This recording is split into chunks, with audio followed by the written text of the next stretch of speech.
Some tennis news now. Blaise Bicknell underlined his status as #1 locally by beating Randy Phillips in straight sets to win the Real Equity Open Tennis Championship, the final event of the 2025 Lockmac Tennis Series at the Ligani Club on Saturday.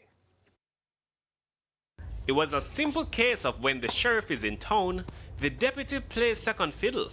That's the case of Blaise Bicknell and Randy Phillips on the local circuit. This was the matchup in 2023 when the two met in the final, with Bicknell winning 2-1. Last year, in the absence of Bicknell, Phillips was king. This time around, Bicknell was favored, but Phillips wasn't going to hand over the reign without a fight, and fight he did. The first set saw Bicknell coming out on top 6-3, although the scoreline didn't reflect the run of play.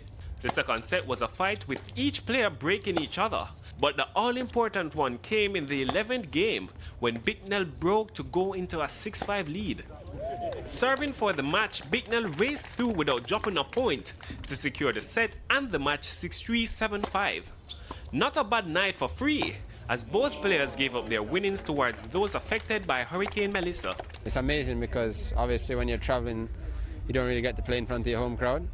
So it's nice to come here and show the Jamaican people this level of tennis, and that Jamaicans are capable of competing and playing tennis at this level. So hopefully the younger generation will, improve. For me, I'm happy to be able to keep up level with Blaise because, he's amazing. He's playing on tour and stuff. So for me, it was good that I was in it. It was a tough match. Obviously, his serve, amazing. If I give him too much time on the forehand, he's cracking it. So I hit my backhand really well. I was hanging in there, and I think, gave the crowd a good show. The men's Class 2 title went to Ricardo Chambers, who got the better of Chavon Crawford on a super tie-breaker. It was Chambers who put down the first marker by winning the first set 6-4. But Crawford came back to level the sets with a 7-5 second set win. In the tie-breaker, Chambers proved the stronger with a 10-8 win to lift the title.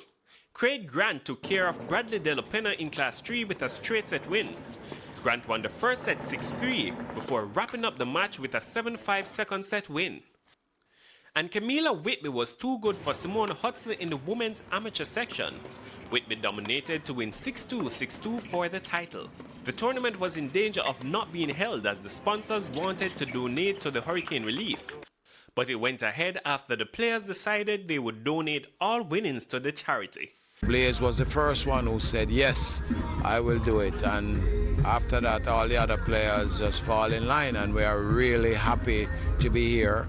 It's quite a large sum that will be going to the charity, compliments of the professional players who took part in this tournament. And for that, I'm very happy.